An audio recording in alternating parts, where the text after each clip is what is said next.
Pues mira, como cada viernes, encantado de estar con vosotros para poder tener este tiempo. Y bueno, hoy precisamente de lo que vamos a tratar, pues es de cerrar esta serie que hemos estado dando las últimas semanas acerca de las promesas de Dios. Hemos estado viendo preciosas promesas de Dios que Él nos da en su palabra. Y hoy para cerrar, pues a mí me gustaría explicar o decir, hacer más bien un llamado a la gente que nos está escuchando, a nuestros amigos oyentes, pues para explicarles por qué interesarnos en las promesas de Dios.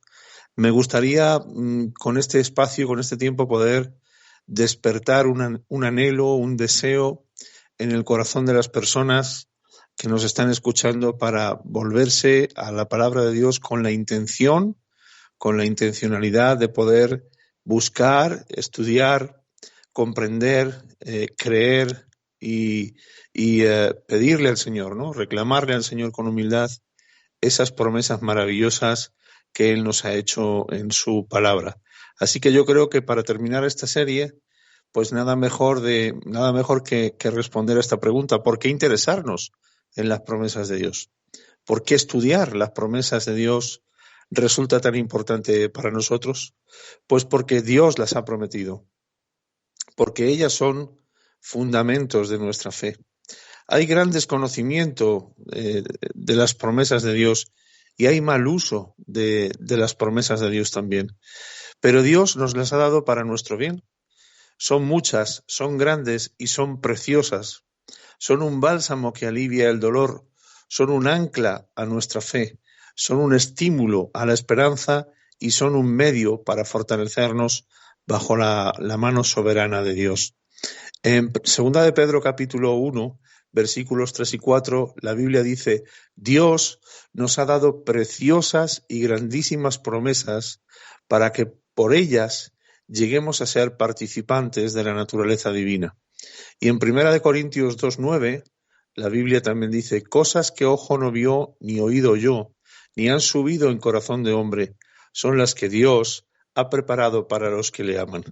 Así que estos dos versículos nos muestran también la gran importancia que tiene para nosotros conocer las promesas de Dios, reclamarlas, creerlas, aplicarlas a nuestra vida. Las promesas, en primer lugar, no son mandamientos que nos enseñan obediencia, ni tampoco amenazas que buscan frenar nuestra desobediencia. Las promesas confirman lo que Dios, movido por su soberana misericordia y buena voluntad, hará por nosotros. Revelan lo que nuestro Dios, por causa de Cristo, hará a nuestro beneficio. No lo que Él anhela hacer o intentará realizar, sino lo que Dios mismo se ha comprometido a cumplir en nosotros. Eso es lo que revelan y lo que confirman las promesas de Dios. Dios es Dios de verdad y sus promesas son verdad. La certeza de su cumplimiento descansa en Dios, quien la hizo, y se obligó a sí mismo con nosotros. Las promesas de Dios tocan acerca del bien con el que Él nos bendecirá, pero también tratan acerca del mal del que Él nos librará y del que Él nos quitará. Porque las promesas de Dios son la base de nuestra esperanza, ya que esperamos lo que Dios ha prometido, pero también son la base de nuestra fe. Debemos creer lo que Dios ha prometido por el hecho de que es Dios mismo quien lo promete. Es la regla y la guía en nuestra oración. No solo es guía en la oración, sino es también el contenido de nuestra oración, porque debemos y podemos citar las promesas de Dios en nuestras oraciones. No hay una oración más poderosa que aquella en la que se ora la palabra de Dios y concretamente las promesas de Dios. Las promesas de Dios son la base o fundamento de nuestro consuelo también, nuestro consuelo presente y la expectativa de bendiciones futuras. Son promesas irreversibles las que Dios nos ha hecho, pero son de diversas clases y hay que conocerlas para usarlas bien y para hacerlo correctamente. Porque hay promesas que son absolutas y hay promesas condicionales. Hay promesas generales y las hay particulares. Hay promesas para esta vida y hay promesas para la vida eterna. Por eso decimos, por eso estoy diciendo que debemos conocerlas bien y que debemos diferenciarlas. Las promesas absolutas declaran lo que Dios hará sin ninguna referencia a la que nosotros hacemos. Y, por ejemplo, Isaías 7:14 es una promesa absoluta, nos promete la venida de Jesús. O Génesis 6:13 es otra promesa absoluta, la promesa del diluvio. Estas dos promesas se habían de cumplir al margen de lo que nosotros creyésemos o no creyésemos, hiciésemos o dejásemos de hacer, porque son promesas absolutas. Después están las promesas condicionales. Son aquellas que son condicionales a lo que Dios en sabiduría y propósito desea hacer para su gloria y para el bien de sus hijos. En ellas algo nos es requerido. Por ejemplo, oramos: y no nos metas en tentación, mas líbranos del mal. Pero esta promesa requiere que nosotros resistamos la tentación. Ese es nuestro deber. Dios nos sostendrá, pero nuestro deber es resistir. Algunas promesas son para motivarnos y darnos apoyo, como Isaías 40:31. Algunas traen recompensa, como el Salmo 84:11. Y algunas traen privilegios, como Juan 1:12. Distinguirlas nos ayudará a apropiarnos de ellas y cuidarnos de presunción.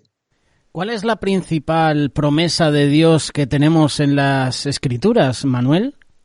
Pues mira, muy buena pregunta, José, muy buena pregunta. Pues mira, la principal de todas es la de darnos a Cristo. Esa es la principal promesa de Dios, la más importante que tenemos en la Escritura.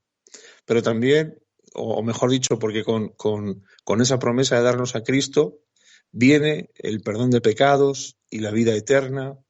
Viene también el hecho de que Él haga su justicia, como podemos ver en Isaías 7:14, en 1 de Juan 1:9 y en Romanos 4:5. Las promesas espirituales, tenemos que decir que las promesas espirituales son las principales, por encima de las temporales y por encima de las materiales. Porque hay muchas personas que distorsionan la realidad y dan más importancia a las promesas materiales, por ejemplo, que a las espirituales. Pero la principal de todas, la más importante, es la de darnos a Cristo el perdón de pecados y la vida eterna y su justicia. La Biblia llama a las promesas las riquezas inescrutables de Cristo en Efesios 3:8. Son un vínculo de amor y herencia del pueblo de Dios y son excelentes. ¿Por qué son excelentes? Porque Dios es su autor y Cristo quien las compró, según podemos ver en 2 de Corintios 1:20. El fundamento de las promesas de Dios descansa en el hecho de que Dios es un Dios de pacto y Dios estableció un pacto de gracia con su pueblo. ¿Cuál es la esencia del pacto de gracia? La esencia del pacto de gracia descansa en la promesa hecha de que Dios será nuestro Dios y nosotros seremos su pueblo, que está escrita en Jeremías 31:33. Allí dice: yo seré a ellos por Dios y ellos me serán por pueblo. Las promesas nos llevan a una relación íntima, fructífera, inamovible e inquebrantable con el Señor.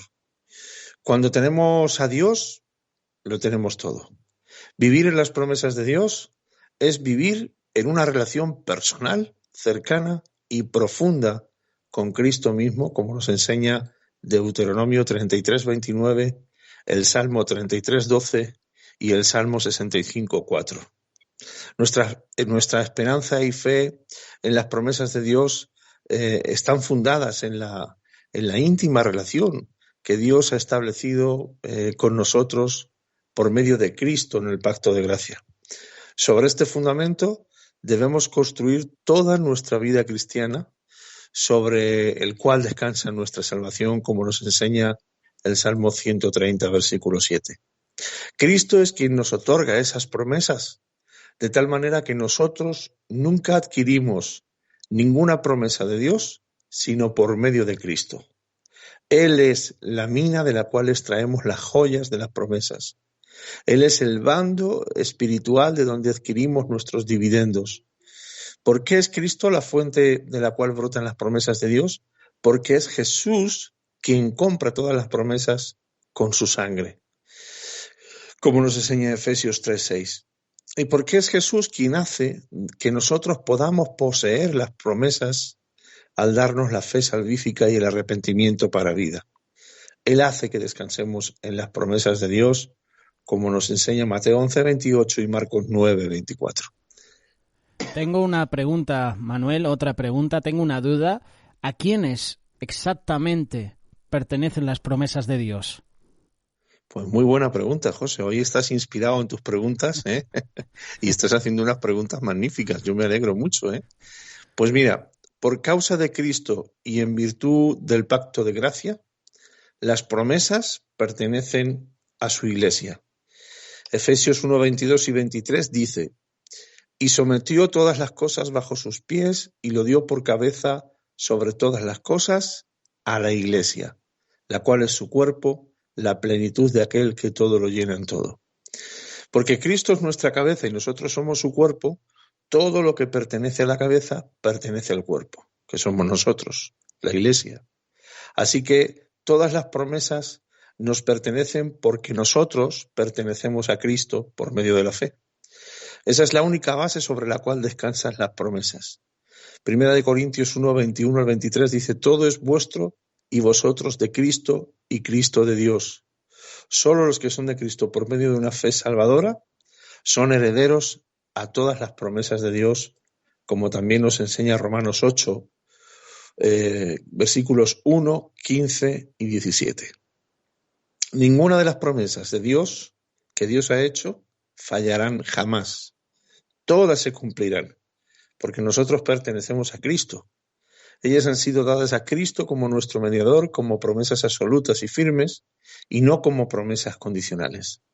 Nuestra salvación y vida eterna, y todas las promesas que acompañan a esta, se van a cumplir todas sin que falte ni un punto, ni una coma, ni una tilde de esas promesas de Dios.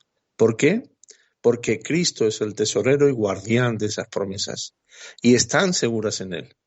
Nuestra regeneración, fe, arrepentimiento, justificación, adopción, santificación, perseverancia hasta el fin y glorificación están absolutamente garantizados por Cristo Jesús. Por todo esto es muy recomendable para todo creyente conocer, estudiar, memorizar, orar y recibir las promesas de Dios en Cristo para nuestra vida.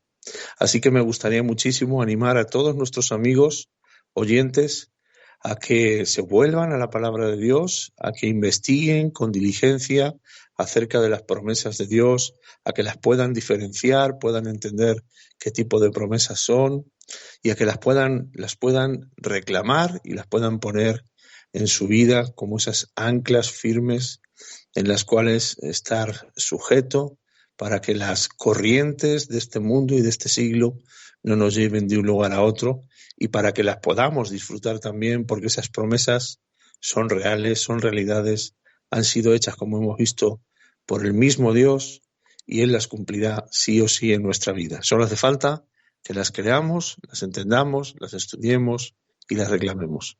Así que mucho ánimo a todos nuestros amigos oyentes para volverse a las promesas de Dios y vivirlas y experimentarlas en su vida diaria.